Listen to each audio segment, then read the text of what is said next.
related to re-evaluation CBSE 2025 पुनः मूल्यांकन से संबंधित प्रश्न सवाल।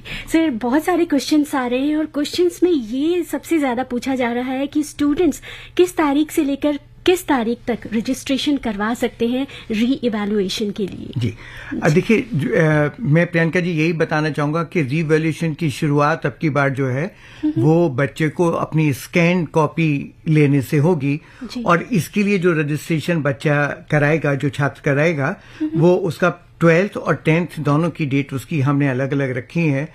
12th को हम थोड़ा सा प्रेफरेंस देते हैं, जैसे कि अगर कहीं कोई परिवर्तन हो तो वो उसका इनकॉर्पोरेट किया जाए और उसको हायर एजुकेशन में अगर जाना है तो वहां पर उसके लिए उसकी मदद हो सके। 10th का हम थोड़ी सी देर से शुरू करते हैं, तो जो फोटोकॉपी अप्लाई करेंगे छात्र जो 12th के, वो हमारी 21 तारीख से शुरू हो चुकी हैं और ये 27 मई तक इसका की डेट है। रात को 12 बजे तक हम इसको रात के 11:59 का समय देते हैं कि रात को इतने बजे तक जो छात्र हैं वो हमको अप्लाई कर सकते हैं। उसके बाद 27 तारीख के बाद जैसे ही हमारी 28 तारीख शुरू होगी तो हम 28 तारीख से लेकर और 3 जून तक जो हैं छात्र हमको या तो वेरिफिकेशन के लिए या रिवैल्यूएशन के लिए या दोनों के लिए अप्लाई कर सकते हैं। तो उसका शेड्यूल ये होगा 28/5 से लेकर 3 जून तक।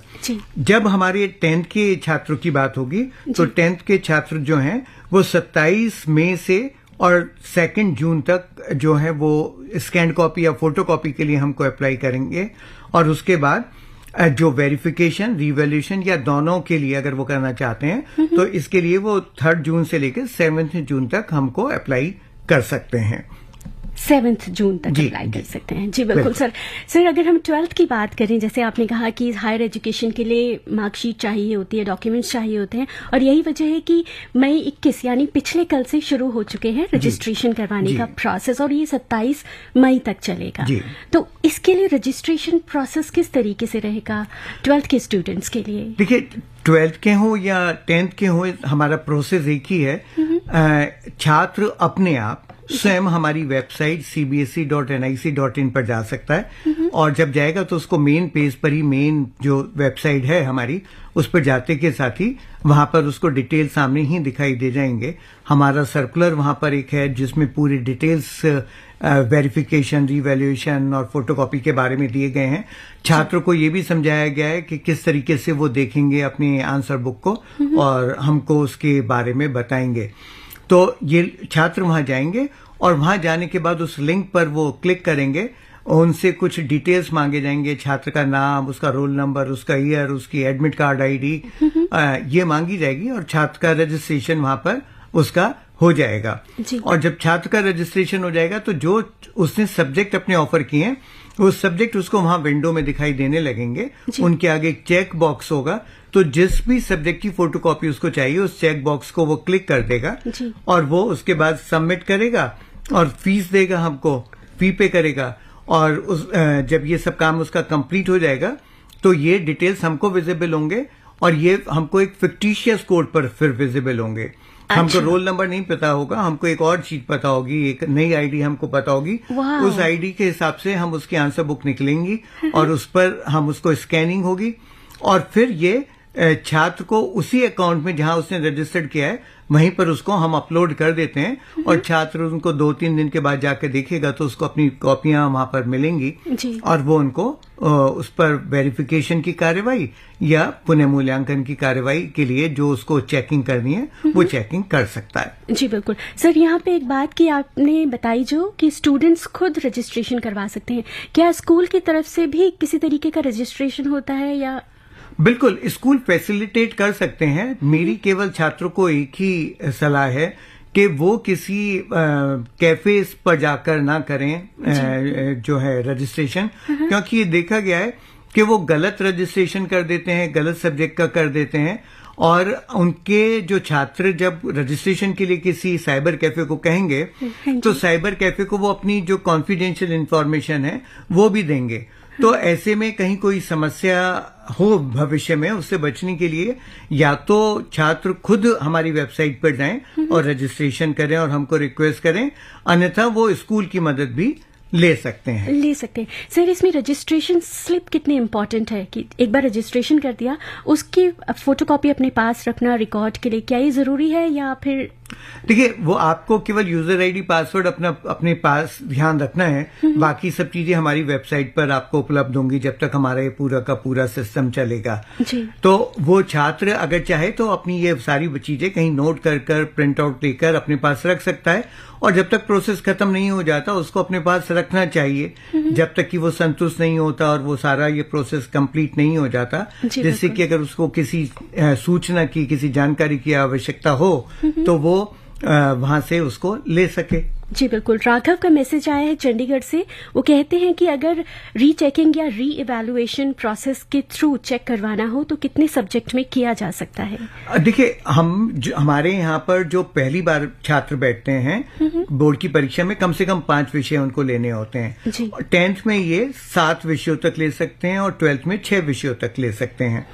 तो ऐसे में छात्र की अपनी वो है, हम तो जब उसको वो रजिस्ट्रेशन करेगा तो जितने सब्जेक्ट उसने ऑफर किए हैं वो सारे सब्जेक्ट दिखाएंगे, जिसमें वो अपने परफॉर्मेंस से संतुष्ट नहीं है उस सब्जेक्ट को वो सेलेक्ट कर सकता है। वो एक सब्जेक्ट भी हो सकता है या सारे भी हो सकते हैं। बोर्ड का जहां तक सवाल है, हमको कहीं किसी चीज पर आपत्ति नहीं है, वो चाहे एक सब्जेक्ट के लिए जो है हमसे फोटोकॉपी मांगे या सभी की मांगने चाहे तो सभी की फोटोकॉपी भी मांग सकता है। जी बिल्कुल। सर, ये मैसेज आया है ऋतु का दिल्ली से, वो कहती हैं कि इसमें फी कितनी पे करनी होगी और उसका मोड ऑफ पेमेंट क्या रहेगा? जी देखिए, क्योंकि हमारा सिस्टम बहुत बड़ा है, 27 देशों में है, तो हम सबसे पहले तो हमारा सारे सिस्टम को हम अपने को ऑनलाइन बना चुके हैं।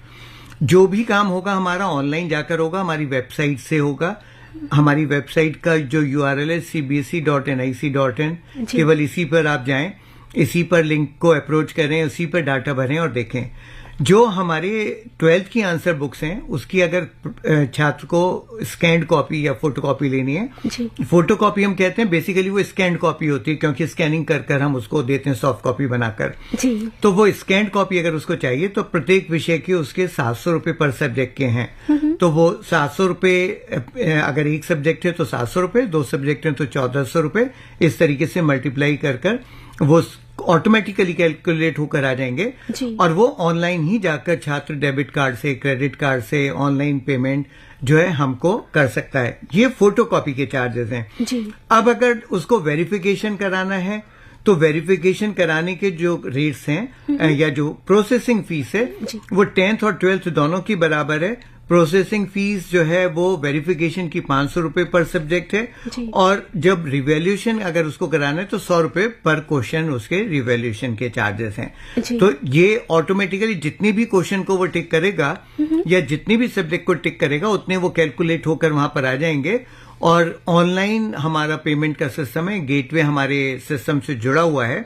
उस गेटवे के थ्रू जाकर वो क्रेडिट कार्ड से, डेबिट कार्ड से या RTGS कर या इलेक्ट्रॉनिकली अपने अकाउंट से ट्रांसफर कर फी पे कर सकते हैं और उसको सबमिट कर सकते हैं।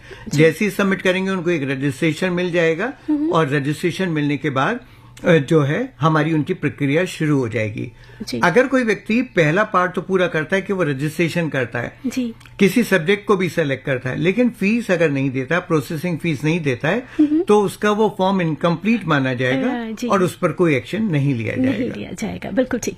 सर, यहाँ पे एक आपने बात की कि पर क्वेश्चन 100 रुपीज प्रोसेसिंग फी ली जाएगी। जी, मैं थोड़ा सा इसको और समझना चाहती हूँ। जैसे एक मेरा सब्जेक्ट है, ज्योग्राफी है या हिस्ट्री है, उसमें 10 क्वेश्चन थे। अब मैं चाहती हूँ कि मैंने 700 रुपए दिए, मुझे उसकी आंसर शीट की स्कैन्ड कॉपी मिल गई। मुझे लगा कि अब मुझे ये जो 2 क्वेश्चंस है इनको रीवैल्यूएट करना है, तो उसके बाद मुझे 200 रुपए और देने होंगे। जब पहली बार जब हम कॉपी प्रोवाइड करा देंगे तो छात्र को हम समय दे रहे हैं वो सारी चीजों से को वेरीफाई कर ले, अपने मार्क्स टोटल करके देख ले। जो हमारे सर्कुलर के एनेक्चर 2A और 2B है उसमें हमने बताया हुआ है कि उसको क्या क्या चीजें देखनी है, तो वो देखे। उसके बाद जाकर वो उसी लॉगिन आईडी पर लॉगिन करे, और लॉगिन करने पर उसको वहां पर नई विंडो मिलेंगी। वो जो चाहेगा उसको टिक करना होगा। वो वेरिफिकेशन चाहिए तो वेरिफिकेशन को टिक करेगा, उसको अगर रिवैल्यूएशन केवल चाहिए तो रिवैल्यूएशन को टिक करेगा, अगर उसको दोनों चाहिए तो दोनों का ऑप्शन भी है, वो दोनों को टिक करेगा। और फिर अपनी बात जो है दोनों के पॉइंट ऑफ व्यू से या एक के पॉइंट ऑफ व्यू से जो भी उसको कहना है वो बात वहां पर लिखेगा। कोई सपोर्टिंग डॉक्यूमेंट लगाना है तो वो डॉक्यूमेंट लगाएगा, वहां पर चढ़ाएगा, अपलोड करेगा और फिर वो हमको सबमिट कर देगा। और फिर उसका रिजल्ट जो है वो हम सारी जो चीज है उसकी अपने एक्सपर्ट के थ्रू प्रोसेस करेंगे और फिर उसके बाद वो जो रिजल्ट है उसका या जो कम्युनिकेशन है वो उसका उसी बॉक्स में उसको उसी लॉगिन आईडी में मिल जाएगा, उसी में मिल जाएगा। बहुत ही सही जानकारी आज हम सभी आपके साथ साझा कर रहे हैं और ये बहुत इंपॉर्टेंट है क्योंकि 12th के लिए अगर आपको स्कैन्ड कॉपीज चाहिए आंसर शीट की तो आपको 21 से 27 मई के बीच में रजिस्ट्रेशन करना होगा। इसी के साथ साथ अगर आप 10th में हैं तो 10th के जो रजिस्ट्रेशन प्रोसेस है वो 27 मई को खुलेगा और 2 जून तक चलेगा। अगर हम करें 12th की बात तो 12th में जो वेरिफिकेशन है या रीइवैल्यूएशन जो प्रोसेस है वो जैसे ही 27 तारीख की रात को 11:59 एंड सम सेकेंड्स 59 जी, इस टाइम तक आप वेरीफाई और वेरिफिकेशन करवा सकते हैं। इसके बाद वेरिफिकेशन और रीवैल्यूएशन के लिए आपको 28 से 3 जून तक का समय मिलेगा 12th क्लास के स्टूडेंट्स के लिए। वहीं जब हम बात करते हैं 10th क्लास के स्टूडेंट्स की तो उनको ये वेरिफिकेशन और रीवैल्यूएशन का समय मिलेगा 3 जून से लेकर 7 जून तक। और हमारी CBSE की वेबसाइट है cbse.nic.in जहां जाकर आप रजिस्ट्रेशन करवा सकते हैं इन डेट्स के बीच में से। सर, बहुत सारे क्वेश्चंस आ रहे हैं और उनमें कई सारी बातें पूछी जा रही हैं, जिनमें से एक ये बात है कि जब ये हम पूरा प्रोसेस कर लेंगे, जैसे आंसर शीट स्कैन ले ली हमने, अब हमने अप्लाई भी कर दिया वेरिफिकेशन और रीवैल्यूएशन का, तो उसके बाद रिजल्ट आने में कितना टाइम लगेगा? देखिए, हमारा प्रयास ये है कि हम जो भी छात्र की रिक्वेस्ट आई है उसको first come first serve basis पर लेते रहें और कंप्लीट करते चलें। हम लोगों ने तय किया है कि हर दिन शाम को 5 बजे हम अपना रिकॉर्ड चेक करेंगे और रिकॉर्ड को डाउनलोड कर देंगे, जो भी छात्रों की रिक्वेस्ट आएंगी और उस पर कार्रवाई करेंगे, उसको अगले दिन तक हम खत्म करने का प्रयास करेंगे। तो ये इसी तरीके से चलता रहेगा और हमारा प्रयास ये होगा कि जब तक हमारी जो डेट है वो वेरिफिकेशन के लिए अप्लाई करने की या रिवैल्यूएशन की, उससे पहले हम आंसर बुक्स को प्रोवाइड कर ही रहे हैं, उसका पूरा स्पेन है, तो वो उस ड्यूरेशन तक हम उसको प्रोवाइड कर देंगे आंसर बुक, जिससे कि वो वेरिफिकेशन या रिवैल्यूएशन के लिए अप्लाई कर पाए। तो लास्ट डेट से पहले हम लोगों का प्रयास रहेगा कि हम उसका जो भी रिक्वेस्ट पर कार्रवाई हमारी तरफ से की जानी है वो हम कर दें। बिल्कुल लास्ट में जब वेरिफिकेशन और रिवैल्यूएशन के रिजल्ट्स हमको बताने होंगे तो हम उसमें 2-4 दिन ऊपर नीचे कर सकते हैं। वो डेट नहीं है, वो हमारे पास है, उसकी कोई डेट नहीं है, लेकिन उसको भी हम फिर कोशिश करेंगे कि जो हमारी लिस्ट ऑफ कैंडिडेट है, जो अभी जो बच्चों के हमारे जो परीक्षाएं होंगी जुलाई में, 15 जुलाई से जो कंपार्टमेंट परीक्षाएं होंगी या सप्लीमेंट्री परीक्षाएं, उनकी जो LOC की लास्ट डेट है उससे पहले हम उनकी सारे जितने भी प्रकरण हमारे पास आएंगे उन सब का निराकरण कर सकेंगे। क्योंकि ऐसी संभावना हो सकती है कि किसी छात्र के जो मार्क्स हैं वो कम हुए और वो पहले पास था और अब उसकी कंपार्टमेंट आ गई, तो उसको कंपार्टमेंट में बैठाने के लिए हमको उसको अवसर देना होगा। तो इन चीजों को हम कोरिलेट करके चलेंगे, जिससे कि छात्र अपना कोई भी जो स्टेप है या जो उनकी अपॉर्चुनिटी है, वो चाहे सप्लीमेंट्री परीक्षाओं में बैठने की हो या उत्तर पुस्तिका की स्कैन कॉपी लेने की या पुनः मूल्यांकन की हो या वेरिफिकेशन की हो, वो सबका सही रूप से इस्तेमाल कर सकें। जी बिल्कुल, एक ऐसा ही क्वेश्चन आया है सर, ये है सविता का पटना से। वो लिखती हैं कि पहले अगर स्टूडेंट पास है, वो अगर रीचेक के लिए गया या री इवैल्यूएशन के लिए गया और उसमें फेल हो जाता है तो उसको क्या माना जाएगा, क्योंकि मार्कशीट कौन सी वैलिड रहेगी और रिजल्ट कौन सा वैलिड रहेगा? जी देखिए, अमूमन जो देखा गया वो ये देखा गया है कि बच्चों के मार्क्स कम भी होते हैं जब वेरिफिकेशन की बात होती है, रिवैल्यूएशन की होती है, नो चेंज भी रहता है और कुछ इंक्रीज भी होते हैं। तो टोटल मिलाकर अगर मैं कहूं तो वो बहुत बड़ा इम्पैक्ट हमारा नहीं होता, एक्सेप्ट कोई 1-2 केस में कहीं कोई टेक्निकल प्रॉब्लम है तो कोई बड़ा नंबर चेंज हो रहा हो, किसी के 2, 4, 5, 10 नंबर बढ़ रहे हो, कि जब मार्क्स अपलोड किए गए तो मान लीजिए उसके जो हैं 50 मार्क्स थे और वो अपलोड करते समय जब 50 किया गया तो वो 50 की जगह 40 हो गया किसी वजह से।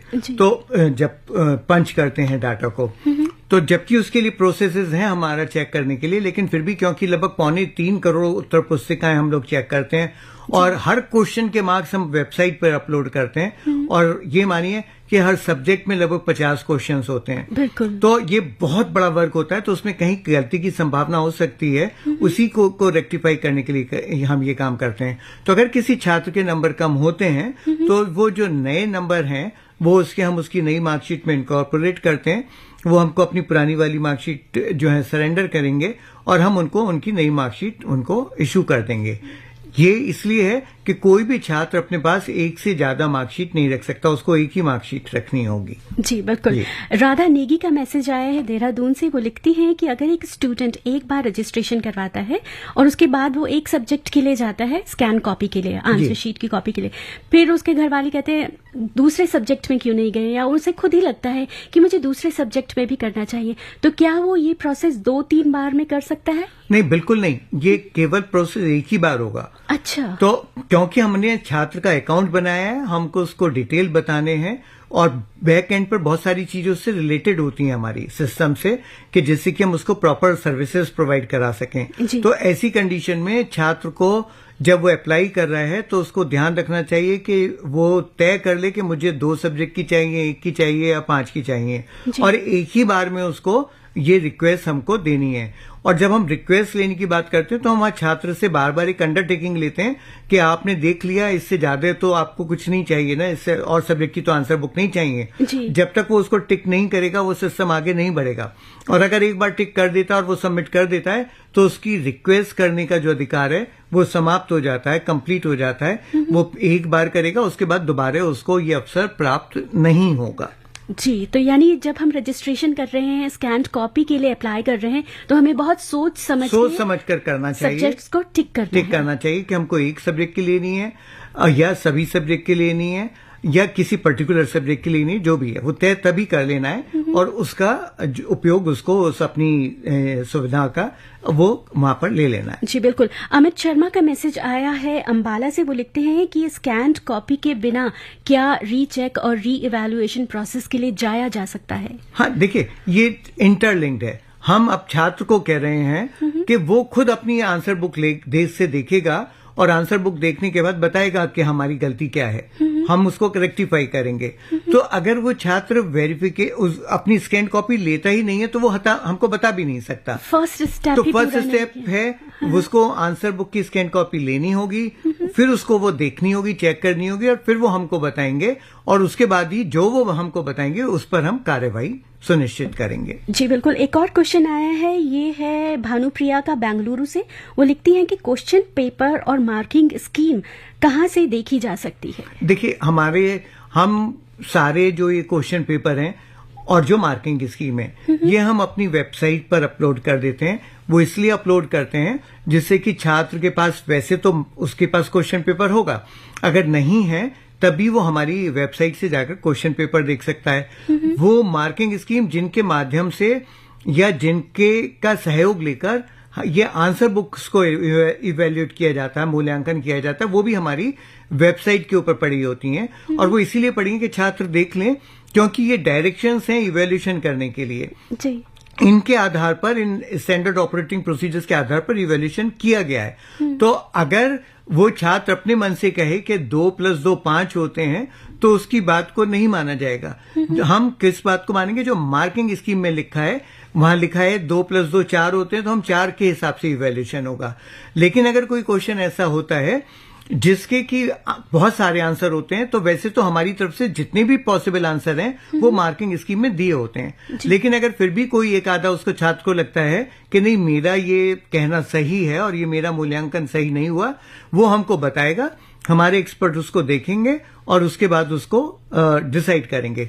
तो इस चीज को ध्यान में रखते हुए हम क्वेश्चन पेपर और मार्किंग स्कीम दोनों अपनी वेबसाइट पर, वहीं जो लिंक है वहां पर हम इनको अवेलेबल कराते हैं। सब्जेक्ट वाइज सारी लिस्ट होती है, 10th की और 12th की, और उनकी मार्किंग स्कीम की भी लिस्ट वहां पर उपलब्ध होती है। जी बिल्कुल। एक मैसेज आया है राजकुमार का, ये है गुजरात से, लिखते हैं कि क्या आरटीआई एक्ट के तहत भी री इवैल्यूएशन प्रोसेस के लिए जाया जा सकता है? नहीं, बिल्कुल नहीं जाया जा सकता। देखिए, रीवैल्यूएशन जो प्रोसेस हमारा एक बना हुआ है, एक सिस्टम बना हुआ है, उस सिस्टम के थ्रू छात्रों को चाहिए कि वो आंसर बुक लें और आंसर बुक लेने के बाद फिर हमको बताएं कि हमको वेरिफिकेशन कराना है, रीवैल्यूएशन कराना है या दोनों कराने हैं। अगर वो छात्र चाहता है कि मुझको आरटीआई के अंतर्गत कॉपी मिल जाए, तो कॉपी तो हम आरटीआई एक्ट में जो टाइम है उसके हिसाब से उसको दे देंगे। लेकिन अगर वो ये रिक्वेस्ट करेगा कि नहीं, मेरा वेरिफिकेशन कर दो अब आप, या रिवैल्यूएशन कर दो, या ये गलती है इसमें यहाँ पर, तो वो मान्य नहीं होगा। जी बिल्कुल, मान्य नहीं होगा। जी बिल्कुल। सर, एक बार और, वक्त बहुत कम है लेकिन ये सब्जेक्ट इतना इम्पोर्टेंट है और इसकी में क्लैरिटी बहुत जरूरी है, क्योंकि जो काउंटडाउन है वो शुरू हो चुका है 12th क्लास के लिए। 21 मई कल से रजिस्ट्रेशन प्रोसेस शुरू हो चुका है जो 27 मई तक चलेगा। तो जब स्टूडेंट रीचेक के लिए जाएं या री इवैल्यूएशन के लिए जाएं, तो किन बातों का ध्यान रखते हुए वो चुने कि उन्हें किस चीज के लिए, किस प्रोसेस के लिए जाना है? इसके लिए किन किन बातों का ध्यान रखें? वो बहुत महत्वपूर्ण सवाल पूछा प्रियंका जी आपने। ये विशेष बात क्या है कि जब तक छात्र हमको नहीं बताएगा कि यहाँ गलती है, हम उसको रिजॉल्व नहीं कर पाएंगे। तो दो पॉइंट हैं, दो रिक्वेस्ट हैं, एक वेरिफिकेशन है, एक रीवैल्यूएशन है। वेरिफिकेशन में सबसे पहले छात्र को देखना है कि ये कॉपी मेरी है और मेरे बी कॉपीज जितनी थी वो सारी लगी हुई हैं या नहीं लगी हुई हैं। अगर कहीं कोई इश्यू है तो वहीं पर रिप्लाई देने का जो कॉलम है, वो जो स्पेस है वहां पर है, वो हमको बताएगा, हम उसको रेक्टिफाई करेंगे। अगर उसकी है तब वो आगे बढ़ना चाहिए उसको, और उसके बाद उसको अपनी डाउनलोड करने के बाद सबसे पहले देखना चाहिए कि सारे क्वेश्चंस को जो रिप्लाई उसने किए थे उन सबको इवैल्यूएट किया गया है या नहीं किया गया है। अगर कोई क्वेश्चन इवैल्यूएट नहीं किया गया है तो उसको लिख लेना चाहिए कि क्वेश्चन नंबर 3 मेरा इवैल्यूएट नहीं हुआ है, उसको वहां पर भर देना चाहिए, लिख देना चाहिए जो स्पेस है। फिर वो सारे क्वेश्चंस के मार्क्स को देखे कि एक क्वेश्चन को जो है वो 1 नंबर का है, उस पर 1 नंबर दिया गया है, और वो साइड में भी जो हमारा स्पेस है उसमें वो 1 ही नंबर लिखा है या कहीं कुछ आधा नंबर या कुछ और तो नहीं लिखा। अगर वो कहीं कुछ गलत लिखा है तो वो हम कुछ सूचित करेंगे। दूसरी चीज, इसके बाद तीसरी चीज आती है कि एक क्वेश्चन 1 से अधिक नंबर का होगा तो हमारे यहाँ पर स्टेप मार्किंग है। मान लीजिए क्वेश्चन 4 नंबर का है और उसके 4 में 3 स्टेप सही हैं, तो वहां 1 1 1 कर उसको 3 नंबर उसके ऐड होने चाहिए। लेकिन ऐसी संभावना हो सकती है कि इवैल्यूएटर ने 1 1 1 कर और फिर वहां पर भी 1 लिख दिया, एनसर्किल कर दिया उसको, तो वो टोटल 3 आना चाहिए था, तो वो नहीं आया, तो वो उसको नोट करेंगे और हमको बताएंगे। उसके बाद अगर ये सब सही काम हुए तो अब आप उनको देखना है कि वो कवर पेज पे मार्क्स सही, अंदर से बाहर कवर पेज पर मार्क्स सही अपलोड हुए हैं, लिखे गए हैं, नहीं हुए, इसको हम ट्रांसफर ऑफ मार्क्स बोलते हैं। ठीक है, posting of the marks from inside to outside main cover. फिर वो मेन कवर पर जो रो का टोटल है वो सही है या नहीं है, उन रो से जो एक कॉलम टोटल का बनता है उसका ग्रैंड टोटल सही है या नहीं है, और ये मार्क्स हमारे कंप्यूटर में सही गए हैं या नहीं गए हैं। ये वेरिफिकेशन वाला पार्ट है। रिवैल्यूएशन पार्ट के लिए उसको देखना चाहिए कि सारे क्वेश्चंस को अपनी क्वालिटी के पॉइंट ऑफ व्यू से मार्किंग स्कीम से मैच कर कि उसके सारे क्वेश्चंस के, उसके सारे स्टेप्स को इवैल्यूएट किया गया है, नहीं किया गया है, और वो इवैल्यूएशन पर जो उसको मार्क्स अवार्ड किए गए हैं वो हमारी मार्किंग स्कीम जैसा ही है, कहीं काटे हुए हैं या ज्यादा दिए हुए हैं, वो उसको देखना है और वो सूचित हमको करना है बिल्कुल स्पेसिफिकली। उसको कहना है क्वेश्चन नंबर 5 में 3 नंबर का क्वेश्चन है, मैंने तीनों स्टेप किए हैं, मेरे स्टेप 2 को गलत बताया गया है, जबकि वो स्टेप मार्किंग स्कीम से मैच करता है, इसलिए 1 मार्क्स वहां पर भी अवार्ड होकर मेरे को 3 मार्क्स अवार्ड करने चाहिए। तो जब जो चीज वो रिक्वेस्ट करेगा वो रिक्वेस्ट हमारा एक्सपर्ट देखेगा, वेरीफाई करेगा, और उसके बाद अगर कोई गलती होगी तो उसका निराकरण करेंगे और वो हम उसको अपडेट करेंगे। सर, अब वक्त बहुत कम बचा है, जल्दी से आप कुछ स्टूडेंट्स के लिए कहना चाहें तो प्लीज। बिल्कुल, मैं सबसे पहले उनसे कहना चाहूंगा कि उनको बहुत बहुत शुभकामनाएं। उन्होंने बहुत अच्छा प्रयास किया, बहुत मेहनत की और रिजल्ट अब की बार इम्प्रूव्ड हुआ, बच्चों की परफॉर्मेंस इम्प्रूव्ड हुई है। दूसरी चीज मैं ये कहना चाहूंगा, वो सोशल मीडिया पर आई हुई किसी भी खबर से बचने का प्रयास करें। सोशल मीडिया पे बहुत सारी सूचनाएं इस तरीके की दी जाती हैं जो कि उनको जो है भ्रमित करती हैं, उनसे उनको भ्रमित नहीं होना चाहिए और उनको अपने पर विश्वास रखना चाहिए, बोर्ड के ऊपर विश्वास रखना चाहिए। वो बोर्ड की वेबसाइट पर जो भी सूचनाएं हैं वहां देखें। बोर्ड हमारे अपने छात्रों के लिए है, सदा तत्पर है उनकी सेवाओं के लिए। हम चाहते हैं हमारे छात्र बहुत अच्छी शिक्षा हमारे स्कूलों में ग्रहण करें और बहुत अच्छे नागरिक बनकर देश का नाम रोशन करें और देश को अग्रणी पंक्ति में लेकर जाएं। मेरी बहुत बहुत शुभकामनाएं। विशेष माध्यम से हमारे रीजनल ऑफिसेज में आ जाती हैं और वहां आने के बाद इनके ऊपर जो है एक फिक्टिशियस कोड लगता है, जिससे कि किसी को ये ना पता चले कि मूल्यांकन के समय पर या अन्यथा कि किस की कॉपी ये है, किसकी आंसर बुक है जिसको हम इवैल्यूएट करें, किस स्टूडेंट की है, किस स्कूल की है, ये सब किसी को नहीं पता चलता। उसके बाद ये मूल्यांकन केंद्रों पर हम लोग जो है हमारे जो होते हैं वहां पर हम लोग इनको भेज देते हैं कॉपियों को चेक करने के लिए और एक स्थान पर हम लगभग 2-2,500 कॉपीज या जिस तरीके की हमारी व्यवस्था होती है उसके अनुरूप जो हमारे स्कूल के शिक्षक होते हैं उनका एक एक्सपीरियंस होता है, वो स्कूल के शिक्षकों को हम उनको उपयोग करते हैं और एक बहुत ही विशेष कार्यक्रम के अंतर्गत, एक पॉलिसी के अंतर्गत हम अपनी परीक्षाओं की जो उत्तर पुस्तिकाएं होती हैं हमारे बच्चों की, इनका मूल्यांकन कराते हैं। हम अपने ट्रेनिंग देते हैं कि मूल्यांकन कैसे होगा, जिससे कि छात्रों का रियल मूल्यांकन हो सके, ऑब्जेक्टिव मूल्यांकन हो सके। उसके बाद ये सारे मार्क्स जो हैं हमारे कंप्यूटर पर अपलोड होते हैं, हमारी वेबसाइट पर अपलोड होते हैं और फिर हम इसकी प्रोसेसिंग करते हैं रिजल्ट निकालने के लिए।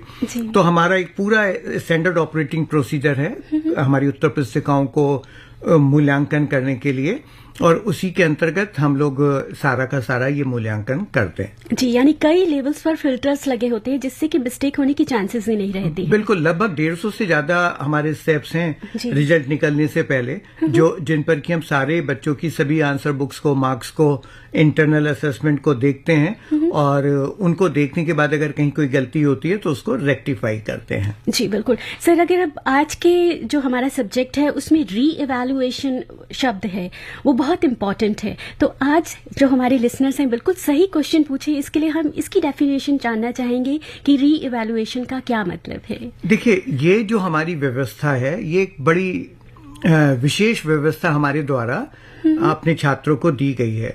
जी। हम लोग छात्रों के लिए काम करते हैं, छात्रों के हित में पॉलिसी बनी है जिससे सही काम हो।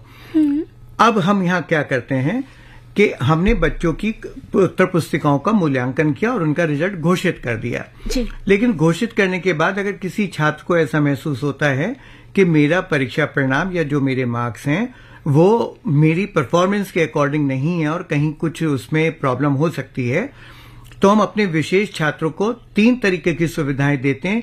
संभवतः ये पूरा एक अकेला ऐसा बोर्ड होगा जो ये तीनों सुविधाएं देता है। पहले हम उनसे कहते थे कि आप अपना वेरिफिकेशन मार्क्स का कराइएगा 2024 की परीक्षाओं तक। तो उसमें हम बच्चे की, जब वो हमको अप्लाई करता था तो हम उसमें देखते थे कि बच्चे की ये आंसर बुक उसी की है या नहीं है, उसने जो बी कॉपी यूज की है या सप्लीमेंट्री कॉपी यूज की है वो इसके साथ हैं या नहीं है, सारे क्वेश्चन इवैल्यूएट हुए हैं या नहीं हुए हैं, जो हमारे मार्क्स अंदर किसी पर्टिकुलर क्वेश्चन पे दिए गए थे उनका जोड़ सही तरीके से कर लेफ्ट में मार्जिन में आंसर बुक में लिखा गया है। वहां लेफ्ट मार्जिन से वो मार्क्स जो हैं वो मेन पेज पर सही गए हैं या नहीं गए हैं। वहाँ मेन पेज पर फिर एक टेबल होती है जिसमें 4 रो होती हैं, उसमें वो को उसके बच्चों के मार्क्स भरे जाते हैं, उनका रो वाइज जो सम है या टोटलिंग है वो करेक्ट हुई है या नहीं है, और जो 4 रो का जो टोटल आता है उसका ग्रैंड टोटल सही है या नहीं है, और ये इसके बाद कंप्यूटर पर भी सही गया है या नहीं गया है। अगर कहीं कोई गलती होती थी तो उसको हम रेक्टिफाई कर देते थे। उसके बाद हम छात्र से कहते थे आप अब अपनी फोटोकॉपी हमसे अगर संतुष्ट नहीं है तो मांग लीजिएगा, हम आपका अगर आप कहेंगे कि हमारे मूल्यांकन सही नहीं हुआ है तो उस मूल्यांकन को आप बताएंगे तब हम उसको सही कर देंगे। और उसके लिए हम क्या करते हैं, अपने क्वेश्चन पेपर जितने भी हैं वो और उनकी मार्किंग स्कीम हम अपलोड कर देते हैं वेबसाइट के ऊपर। छात्र के पास अपना क्वेश्चन पेपर भी होता है, वो उस कॉपी के थ्रू जाते हैं, सारा का सारा कॉपी को देखते हैं अपनी, अगर उनको कहीं लगता है कि मेरे को मार्क्स सही नहीं दिए हुए हैं तो उसको वो प्लीड करते हैं और हमारे एक्सपर्ट्स उसको देखते हैं। अगर वो सही पाया जाता है तो हम उसमें परिवर्तन करते हैं, अगर नहीं होता तो नहीं करते। अब की बार हमने इस पूरे जो सिस्टम को अलग तरीके से किया है अब पहली बार छात्र जो है वो हमसे फोटोकॉपी मांगेंगे, हम उनको फोटोकॉपी दे देंगे।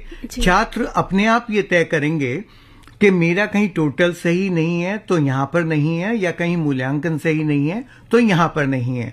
और ये चीज छात्र जो है अब हमको बताएंगे, हमारे एक्सपर्ट देखेंगे उसको, जो वो कहेंगे और उसके आधार पर हम करेंगे। तो ये छात्रों के हाथ में वो पावर दी गई है कि वो सारा काम अपने आप कर सकते हैं और गलती आइडेंटिफाई कर सकते हैं और हमको बता सकते हैं। हमको इसमें कहीं हमारे मन में इस तरीके के विचार नहीं है कि नहीं कोई गलती हो तो उसका निराकरण ना हो। हम हमेशा गलतियों के निराकरण के लिए काम करते हैं, हम अपने बच्चों के लिए काम करते हैं, छात्रों के लिए काम करते हैं। तो हम पूरी तरीके से तत्पर हैं कि वो इस स्कीम का फायदा उठाएं, और अगर उनको लगता है कि उनका मूल्यांकन में या कहीं जोड़ में गलती है तो वो हमको बताएं, हम उनके लिए यहाँ पर कार्रवाई करेंगे। जी बिल्कुल। आज